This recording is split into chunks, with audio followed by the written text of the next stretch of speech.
Immunity booster రసం అయితే ready అయిపోయింది. Thanks for watching. బెండకాయ రసం గిన్నెలో వాటర్ తీసుకున్నాను, స్టవ్ పైన పెట్టాను. దానిలో కొంచెం చింతపండు యాడ్ చేశాను. ఈ బెండకాయ ముక్కలు కట్ చేసుకొని నీట్గా లేత బెండకాయలు ఇవి వాష్ చేసుకొని ఆ చారులో వేసుకోవాలి. వాటర్ పెట్టాం కదా దాంట్లో వేసుకోవాలి. కొంచెం పచ్చిమిర్చి ఒక 4 నుంచి 5 ఎక్కువే వేసుకోవాలి. వెల్లుల్లి ఇలా కట్ చేసి పెట్టుకొని వీటిని కూడా ఇందులో యాడ్ చేసుకోవాలి. ఈ చింతపండు రసం, ఈ బెండకాయ రసం ఇందులో దిగుతుంది కదా, కిడ్నీ స్టోన్స్ ఉంటే మాత్రం తొందరగా రిమూవ్ అయిపోతాయి. ఇలా చారు పెట్టుకోండి మీరు కూడా. ఇప్పుడు ఇందులో పసుపు, ఉప్పు, కారం యాడ్ చేయాలి. సాల్ట్ కొంచెం ఎక్కువే పడుతుంది, చారు కదా పులుపు. సాల్టు, నెక్స్ట్ జీరా 1 స్పూను, జీరా పౌడర్ ఉన్నా వేసుకోండి.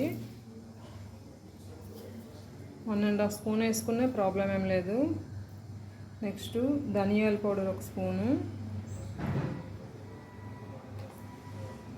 1.5 స్పూన్ వేస్తున్నాను.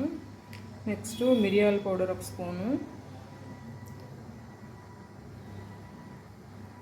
నెక్స్ట్ మెంతులు చిన్న స్పూను,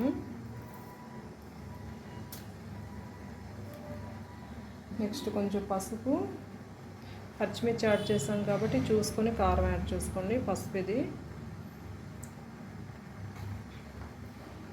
ఇదంతా బాగా బాయిల్ అయ్యి అసలు బెండకాయ జ్యూస్ అంతా ఆ చారులోకి దిగిపోవాలి, రసం అంతాను. ఈ చారు పెట్టుకుంటే జలుబు పోతుంది, కిడ్నీలో స్టోన్స్ ఉన్నా రిమూవ్ అయిపోతాయి. మీరు డైలీ వీక్లీ వన్స్ పెట్టుకుంటే చాలా మంచిది ఇది. ఇందులో కొంచెం కారం యాడ్ చేసుకోవాలి, ఒక 1.5 స్పూను. ఆల్రెడీ పచ్చిమిర్చి యాడ్ చేసాం కాబట్టి కారంగానే ఉంటుంది. నెక్స్ట్ కరివేపాకు ఉంటే కనుక రెమ్మలతో కంప్లీట్గా వేసుకోండి. నేను రెమ్మలు తీసేసాను, డైరెక్ట్గా ఇలా వేస్తున్నాను. వాష్ చేశాను. ఇప్పుడు బాగా బాయిల్ అవ్వాలి చారంతాను. బాయిల్ అవుతుంది కదా, ఇప్పుడు ఇందులో కొంచెం అల్లము చిన్న చిన్న పీసెస్ కింద కట్ చేసుకుని యాడ్ చేసుకోవాలి. దంచుకునే వేసుకోవచ్చు. ఇప్పుడు ఒకసారి గెరెట్తో పైనుంచి కింద కలిపి కొంచెం ఫ్లేమ్ తగ్గించండి, లేదంటే పొంగిపోయి పడిపోతుంది. ఇది జలుబుకి అయితే, కోల్డ్ చేసిన, నెక్స్ట్ కిడ్నీ స్టోన్స్కి, ఆకలి వేయాలన్న పిల్లలకి ఈ రసం తింటే చాలా మంచిది. ఇమ్యూనిటీ కూడా పెరుగుతుంది. చారు బాయిల్ అవుతుంది కదా, ఇప్పుడు మనం పక్కన వేరే గిన్నెలో పోపు వేసుకోవాలి. ఆనియన్స్, అల్లం ముక్కలు, వెల్లుల్లి, ఆవాలు, కొంచెం మెంతులు, జీరా, కరివేపాకు, ఎండుమిర్చి, జీరా కొంచెం, శనగపప్పు కొంచెం, అల్లం కొంచెం, ఇంగువ కూడా యాడ్ చేశాను. ఇదంతా ఫ్రై అయిన తర్వాత బాయిల్ అయిన చారు ఇందులో వేసేయాలి. ఇంగువ డైజెషన్ సిస్టమ్ బాగా చేస్తుందండి. ఇంగువ హెల్త్కి మంచిది. నేను చారులో వేస్తాను ఇప్పుడు ఇంగువ. ఇది బాగా ఫ్రై అయిపోవాలి. చారు బాయిల్ అవుతుంది. ఇప్పుడు చూడండి, ఇందులో ఈ చింతపండు ఉన్నాయి కదా, ఇవి తీసేయాలి గరిటతో. ఈ చింతపండు తీసేయాలి.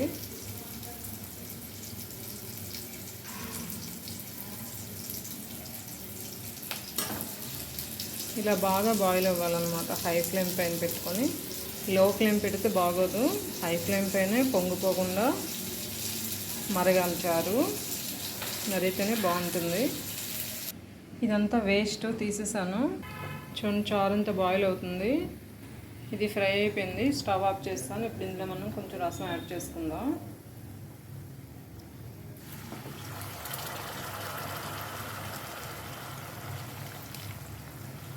దీన్ని చారులో వేసేయాలి. ఇంకా ఫ్లేవర్ బాగుండాలి అనుకుంటే ఎంటీఆర్ వారి రసం పౌడర్, ఇది ఒక 1/2 స్పూన్ నుంచి 1 స్పూన్ యాడ్ చేసుకున్న స్మెల్ అదిరిపోద్ది. టేస్ట్ కూడా బాగుంటుంది, హెల్త్కి కూడా మంచిదే. వేసుకున్నాను. ఒక 2 మినిట్స్ అయిన తర్వాత ఇంకా స్టవ్ ఆఫ్ చేసేయటమే. ఆ పోపులన్నీ ఇందులో వేసేసాను.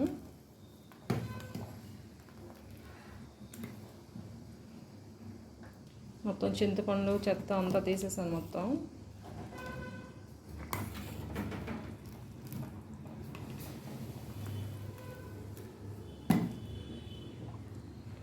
ఇది ఒక 2 మినిట్స్ బాయిల్ అయిన తర్వాత ఇంకా స్టవ్ ఆఫ్ చేసేయడం. మన ఇంట్లో ఈజీగా చేసుకునేది ఫస్ట్ గుర్తొచ్చేది రసం. ఇది ఇమ్యూనిటీ బూస్టర్ అని చెప్పాలి. పైన కొత్తిమీరతో గార్నిష్ చేసుకోండి, మర్చిపోవద్దు, ఫ్లేవర్ బాగుంటుంది. ఎంతో టేస్టీగా రసం అయితే రెడీ అయిపోయింది. పైన కొత్తిమీర వేసుకోండి. కిడ్నీ స్టోన్స్కి చాలా మంచిది. ఆకలి వేయాలన్నా కూడా ఈ రసం చాలా మంచిది. కోల్డ్ తగ్గుతుంది. మీరు ట్రై చేయండి.